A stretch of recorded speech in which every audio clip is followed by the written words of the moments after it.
Sa isinagawang random inspection sa General Santos City International Airport, nasapot ang cargo na ito. Ang laman sa unang tingin, parang mga nakaripak na tingi-tinging paminta. Yun pala, mga buhay na gagamba.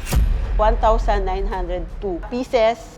Isi-ship dapat ito palabas ng Gensan para ibenta. Ipangsasabong di umano sa mga spider derby o sabong ng mga gagamba na ang pustahan. Umaabot na raw ngayon ng 100,000 piso. Magpusta simula 5,000 hanggang 200,000 piso. Sa sabong ng mga gagamba, sino ang masasapot? Mabuting insekto kung ituring ang mga gagamba dahil kinakain nila ang mga lamok. Yun nga lang, pati pala sila ginagawang panabong.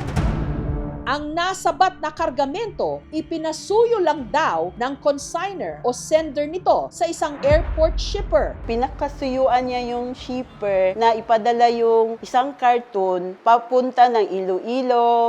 Pero nung nabuko na raw ang laman ng kahon, Hindi na nila makontak yung totoong nagpadala.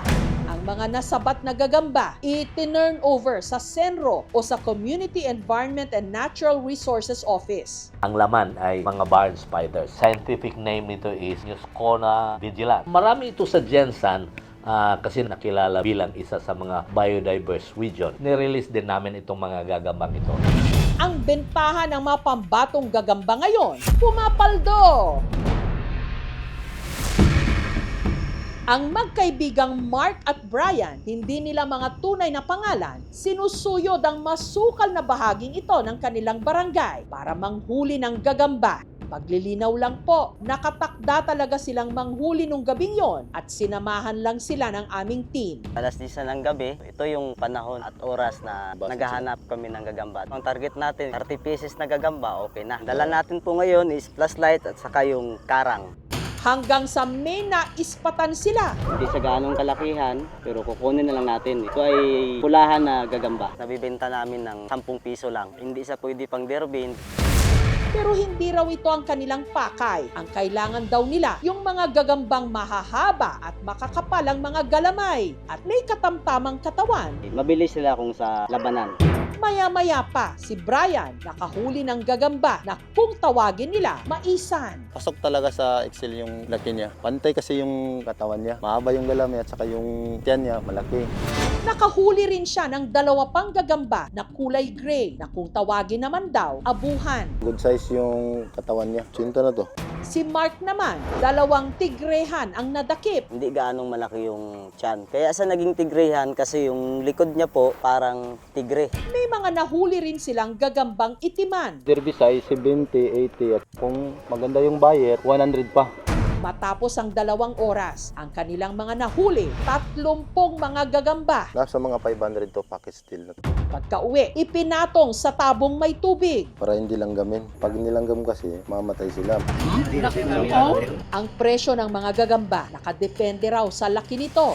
Kung hack fight, nasa 20 to 30 pesos kada isa. Pag hackfight, tansahan lang. Kung magkapareha sila ng galamay, magkang katawan. Ang mga derby size naman na may katamtamang katawan, pumapalo raw ng 50 to 100 pesos.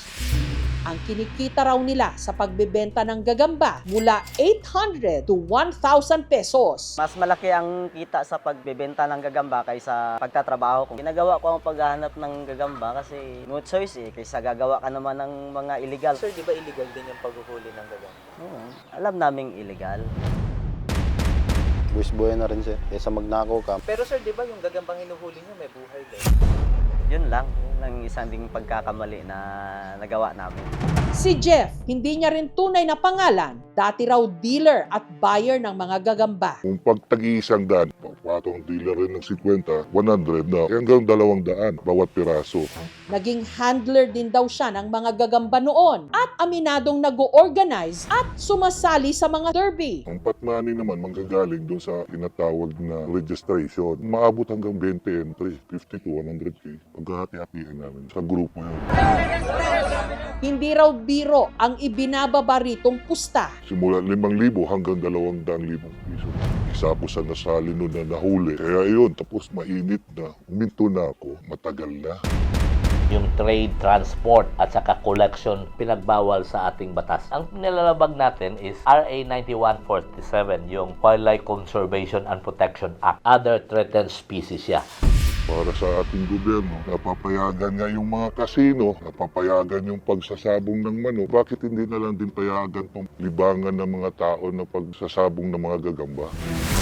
They are very important in sustainability as well. Kinakain nila yung mga lamok, yung mga langaw. May karapatan itong mga hayop na ito na dapat natin protektahan. Subukan namin talaga maginto.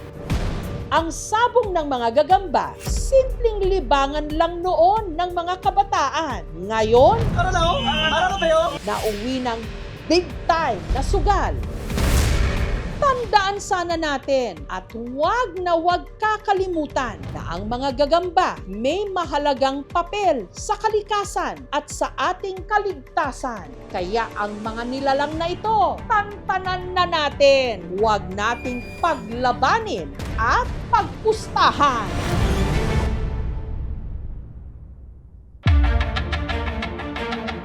Simpleng kubo kung tignan sa Negros, meron palang bunker o underground shelter. Ano kaya ang nasa loob nito? Sa bayan ng Escalante, Negros Occidental, nakatindig ang kubong ito na kamakailan lang sinalakay ng mga pulis. Di ba ka manambog ang muna ng kubos sa pagkari ka na kuhan siya, hiniwang niya, mas pulo. At sa ilalim ng kubo, may nadiskubring hukay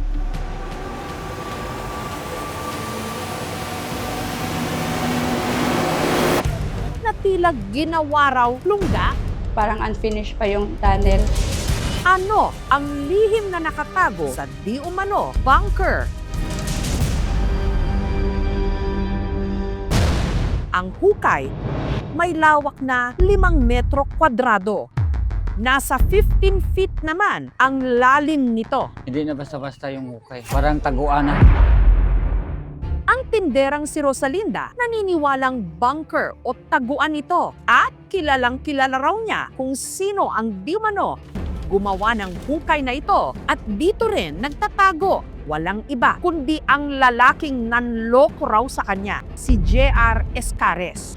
Si JR dating empleyado sa munisipyo at kilala rin daw na manghihilot. Isang araw, nagtayo raw ito ng samahan, ang Alpha RL Omega World Peace Community Development Marshall Program, kung saan sumanib si Rosalinda matapos siyang mahikayat ni JR. Kapalit daw ng mga pangako. Pag makakuha ka ng touring certificate, yung bahay mo na nakatayo na, yung lupa, sa'yo na yan. Ang lahat ng pangakong ito, makukuha lang daw niya kung kukuha siya ng special ID sa halagang 50 pesos lang. Sa grupo, nakilala rin ni Rosalinda ang isang matandang lalaki. Sabi ni GR, King Tiburcio Taliano Tadjan Marcos. Founder at chairman daw ng Alpha Omega. At hindi lang daw nagkataon na kaapelyido nito si Pangulong Ferdinand Bongbong Marcos Jr. Si Tiburcio raw kasi di umano kapatid ng Pangulo sa ama. Si Tiburcio daw, anak ni Ferdinand Marcos sa unang wife sa Spain. Yung naasawa niya, anak ni Queen Elizabeth, si Animisia Taliano.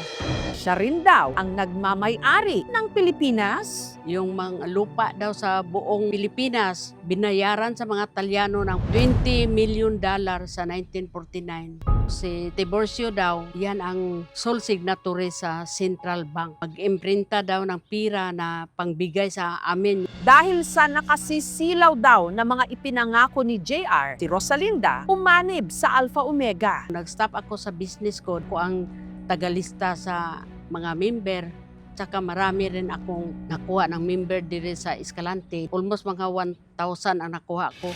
At isa naman sa mga nakumbinsi niyang sumali, ang tindera ring si Dina. Maliban sa bahay, lupa at mga sasakyan, pinangakuan din daw siya ng trabaho. Doon na daw kami sa Manila, uupo sa Malacanang. May naniwala naman po kami lahat. May mga dokumensya po na pinapakita sa amin. Para masulit at makuha niya raw ang lahat ng mga benepisyo, si Dina, hindi lang daw 50 pesos ang binayaran. Pinalabas siya na certificate na Torrens title po.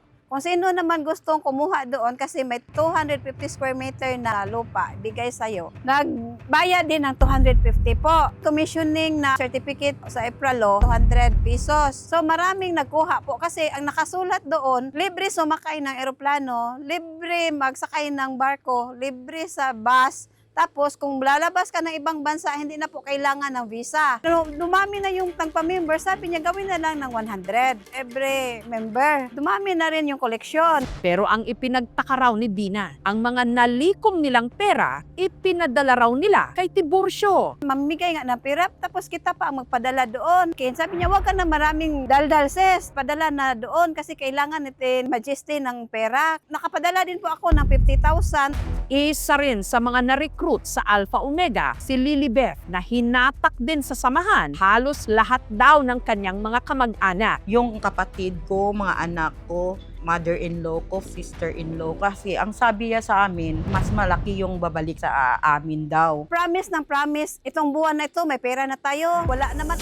Kaya kinumpronta na nila si JR. Pinagalitan po kami. Sinabi niya, kayo ang sisira sa organisasyon natin. Papatay ko kayo. Sinabi niya, nagnakaw po kami ng 125,000. Sabi ko, ako pa nga bibili ng damit niya, bibili ng pagkaon niya, magbigay ng pera sa kanya. Ako pa ang magnakaw. Pinablatter namin po siya.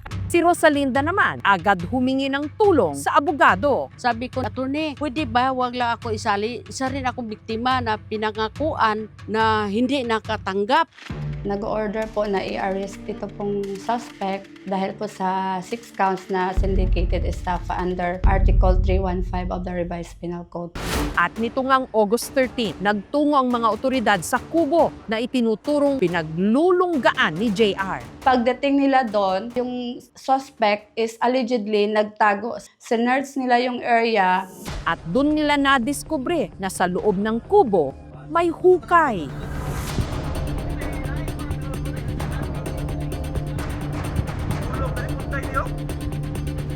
Hindi pa kumpirmado pero allegedly po, sinabi ng suspect, doon siya magtatago. Pero nung mga oras na yon, wala si JR hanggang naispatan ito sa tubuhan. Allegedly, nagpaputok itong suspect ng baril at doon din siya nahuli. Ano kaya ang mga ilalahad ni JR sa kanyang grupo? Bunker o taguan nga ba niya ang hukay sa ilalim ng kubo? Ang mga pera, ma'am, nasa kanya, ma'am. Baka doon niya, ma'am, nilagay. At ang mga hinahanap na perang kinuha ni JR sa kanyang mga miyembro, sa bunker nga ba niya itinago?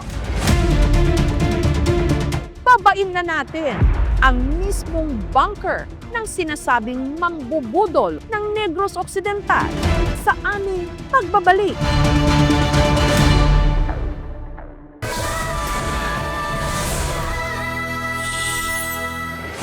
Hukay sa ilalim ng isang kubo sa Escalante Negros Occidental, bunker o hideout di mano ng isang mambubudol o scammer na nangolekta raw ng membership at document fees sa mga miyembro kapalit ng pangakong lupa, pera, libreng pamasahe at trabaho. Dumami na yung tagpa-member, sabi niya gawin na lang ng 100 every member. Dumami na rin yung koleksyon. Kinalaunan, ang mga miyembro umalma, isinuplong siya sa mga otoridad hanggang nagkasana ng operasyon para siya'y timbugin.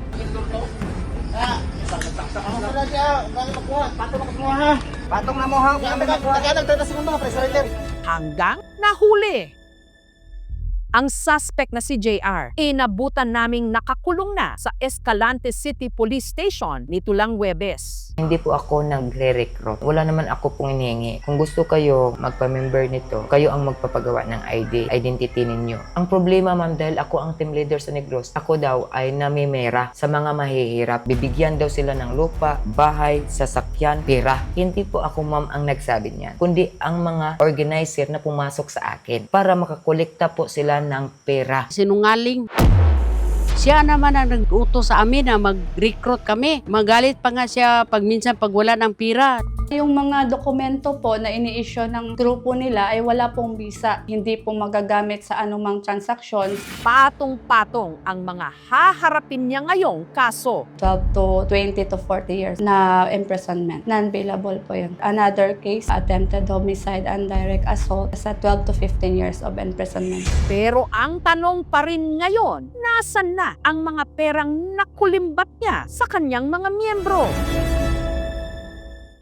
Pinuntahan ng aming team ang lupang kinatatayuan ng kubo na pag-aari ng mag-asawang Pantalyon at Marlin. Wala may extension ma'am nga amo asyang taguan. Wala po may extension nga amo asyang tabangan.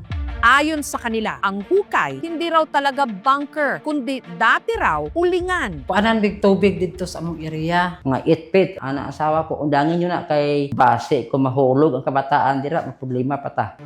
Kaya laking gulat daw ni Marlin nung bigla na lang may mga sumugod na mga armadong lalaki sa kanilang bahay. Nakuyawan jud po ma'am, na kulbaan po ma'am. Dili na tinuod jud ma'am nga taguanan ni GR. May nakuha daw na pira sa paghuli nila doon sa Sambulong. Doon sa ginawa nilang balon. Para magkaalaman na ang aming team, pinahintulutan ni na Pantalyon na suyurin ang bunker.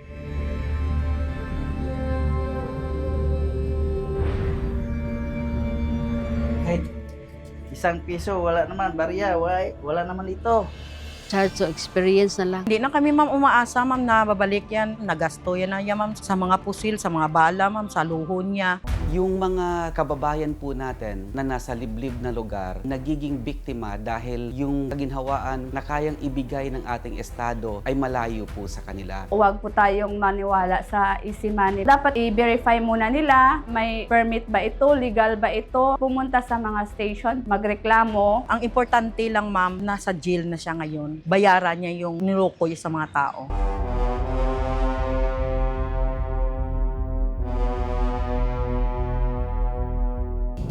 Sa hirap ng buhay ngayon, marami sa ating mga kababayan madaling mabudol ng mga instant na pangako. Kaya maging critical po at matalino para ang ating mga pinaghirapan hindi mabaon lang sa hukay. Thank you for watching mga kapuso. Kung nagustuhan niyo po ang videong ito, subscribe na sa GMA Public Affairs YouTube channel. And don't forget to hit the bell button for our latest updates.